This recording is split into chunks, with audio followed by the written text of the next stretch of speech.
نبی کا نام تیرے لب نہیں ہلے، کر دے گی خار تجھ کو عداوت رسول کی، کر دے گی خار تجھ کو عداوت رسول کی۔ اور تیرا یہ کہنا ان کو نہیں کوئی اختیار، تیرا یہ کہنا ان کو نہیں کوئی اختیار، احمد رضا سے پوچھ لے قدرت رسول کی، احمد رضا سے پوچھ لے قدرت رسول کی۔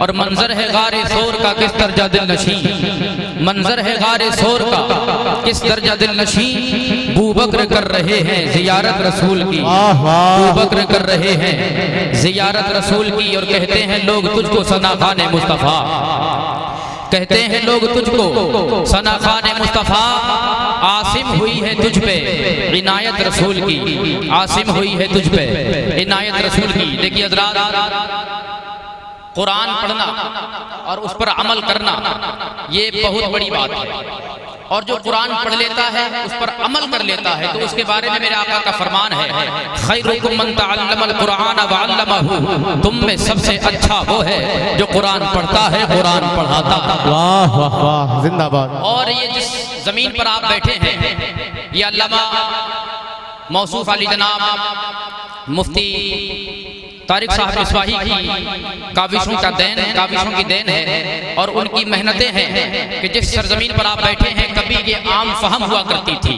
لیکن آج یہ سرزمین عام نہ رہی بلکہ یہ وہ سرزمین ہے کہ جس پر قال قال رسول اللہ کی صدائیں بلند ہوں گی، قرآن کی صدائیں بلند ہوں گی، قرآن کی تعلیم دی جائے گی، قرآن سیکھا جائے گا، سکھایا جائے گا، دنیاوی تعلیم کے ساتھ ساتھ دینی تعلیم بھی دی جائے گی۔ اور قرآن وہ عظمت والی کتاب ہے کہ جیسا اترا تھا آج بھی ویسا ہی موجود ہے۔ اس لیے میں نے قرآن کی آیت پڑھی، اِنَّا نَحْنُ نَزَّلْنَا الذِّكْرَ وَإِنَّا لَهُ لَحَافِظُونَ۔ اللہ فرماتا ہے بے شک ہم نے اس قرآن کو اتارا ہے اور بے شک ہم اس کی حفاظت کرنے والے ہیں۔ پتہ یہ چلا 104 کتابیں آسمانی آئیں لیکن تبدیل کر دی گئی، بدل دی گئی، چینجنگ ہو گئی، رد و بدل کر دیا گیا، مگر قرآن 1450 سال پہلے جیسا آیا تھا آج بھی ہمارے ہاتھوں میں ویسا ہی قرآن موجود ہے۔ کیونکہ موجود وجہ کیا ہے؟ کیونکہ قرآن کی حفاظت کرنے والا خود رب تبارک و تعالی ہے۔ اور شاعر کہتا ہے اے قول محمد قول خدا، فرمان نہ بدلا جائے گا، بدلے گا زمانہ لاکھ مگر قرآن نہ بدلا جائے گا۔ واہ بھائی، زندہ باد۔ اور یہ وجہ ہے کہ تورات، زبور، انجیل اور بھی چھوٹی بڑی کتابیں صحیفے اترے، چینج ہو گئے، بدل گئے، تبدیل کر دیے گئے، مگر قرآن کی بھی بدلنے کی کوشش کی گئی، ہر دور میں کوشش کی گئی، مگر قرآن کیوں بدلا جاتا؟ اس لیے نہ بدلا گیا کہ اسلامیہ تعلیم القرآن جیسے اس سرزمین ہندوستان نہیں بلکہ پوری دنیا کے اندر ایسے مدارس چل رہے ہیں جس میں 8 سال کے بچے، 9 سال کے بچے، 10-12 سال کے بچے 6666 آیات کو، پورے قرآن کو اپنے سینے میں ایسا محفوظ رکھا تھا کہ جیسا میرے نبی کے زمانے میں میرے نبی پر قرآن اترا تھا، آج 8 سال کے بچے سے، مدرسے کے کسی بھی بچے سے 6666 آیات میں کوئی سی بھی آیت آپ سن سکتے ہیں اور وہ سنا کر یہ پیغام دے گا، اے قول محمد قول خدا، فرمان نہ بدلا جائے گا، بدلے گا زمانہ لاکھ مگر قرآن نہ بدلا جائے گا۔ واہ واہ، نعرہ تکبیر، نعرہ رسالت، نعرہ غوثیت، مسلک اعلی حضرت، زندہ باد بھائی، زندہ باد، سبحان اللہ۔ بڑے ہلکے میں لے لیا قرآن، بہت ہلکے میں لے لیا، جبکہ قرآن پڑھنے والے اور نہ پڑھنے والے دونوں برابر نہیں۔ قرآن پڑھنے والے اور نہ پڑھنے والے یعنی عالم اور غیر عالم کبھی برابر نہیں۔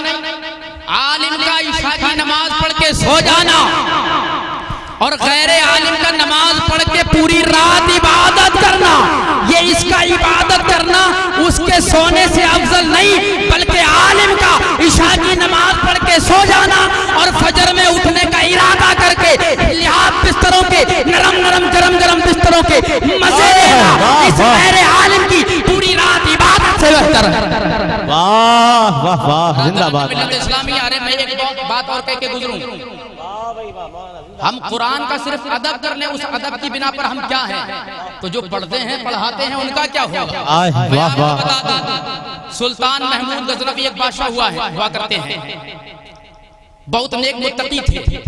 ایک مرتبہ آرام کرنے کے لیے اپنے کمرے میں گئے، جب انہوں نے آرام کے لیے اپنے پاؤں کو دراز کیا تو سامنے طاق میں قرآن پاک رکھا تھا.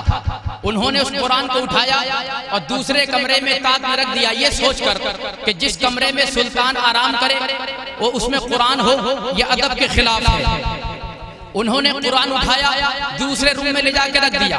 پھر خیال آیا اے سلطان تم اتنے بڑے بادشاہ ہو، تم نے اپنے آرام کے لیے قرآن کو ہٹا دیا، تم نے اپنے آرام کے لیے قرآن کو نکال کے دوسرے کمرے میں رکھ دیا. تم اتنے بڑے سورما ہو، تم اتنے بڑے بادشاہ ہو، تم اتنے بڑے سلطان ہو. یہ خیال ان کے ذہن میں آیا اور فوراً قرآن کو اس روم سے اٹھایا، دوبارہ اسی روم میں رکھا اور خود سلطان دوسرے کمرے میں جا کے آرام کرنے لگے. اور جب ان کا وصال ہوا تو کسی بزرگ نے خواب میں دیکھا کہ سلطان محمود غزنوی جنت کے باغوں میں سے ایک باغ میں ٹہل رہے تھے. ان سے پوچھا تمہیں جنت کیسے ملی؟ تو انہوں نے کہا تھا مجھے کسی عمل کی بنا پر جنت نہ ملی، مگر ہاں اللہ نے مجھے بخشا اور جنت دی صرف قرآن پاک کا ادب کرنے کی بنا پر. وہ جو میں نے ادب کیا تھا قرآن کو نکال کے پھر سے دوبارہ کمرے میں رکھا اور میں نے اپنی آرام کا کو چینج کر دیا.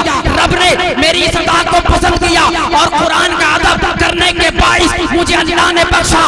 ذرا سوچو تو صحیح، اگر قرآن کا ادب کرنے والا جنت کے باغوں میں ٹہل سکتا ہے تو جو قرآن پڑھتا ہوگا، قرآن پڑھاتا ہوگا، قرآن کو سینے میں رکھتا ہوگا، اس پر عمل کرتا ہوگا، اس کا عالم کیا ہوگا میں بتاتا ہوں. اس کا عالم یہ ہوگا وہ یہ کہہ کر اس کا جنازہ اعلان کرے گا، نعرہ لگائے گا اور یہ کہتا ہوا دھوم دھام سے قبرستان کی طرف چلے گا کہ وہ کوئی اور ہوگا. اپنا جو ایمان دے دے گا، نبی کا چاہنے والا، نبی پر جان دے دے گا اور کر تلاوت کر تلاوت کر تلاوت قرآن پاک کی ہو جائے گا اندازہ محمد کون ہے اس کا پتہ قرآن دے دے.